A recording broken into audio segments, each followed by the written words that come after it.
Beberapa waktu lalu sempat beredar foto sampah alat pelindung diri (APD) berserakan di tempat pemakaman viral di media sosial, Sabtu, tanggal 19 Juni tahun 2021. Disebut-sebut peristiwa itu terjadi di tempat pemakaman umum, TPU, Pondok Rajek, Cibinong, Kabupaten Bogor. Sampah APD yang viral ini berupa pakaian hazmat yang berserakan di samping sejumlah kuburan di pemakaman tersebut.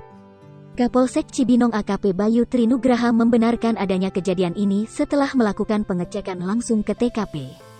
Namun faktanya, APD tersebut bukanlah dibuang secara sembarangan oleh pihak pengurus TPU. Jadi saat itu sedang melaksanakan pemakaman. Petugas sedang istirahat sehingga belum sempat dibereskan, kata AKP Bayu Trinugraha, Sabtu, tanggal 19 Juni tahun 2021.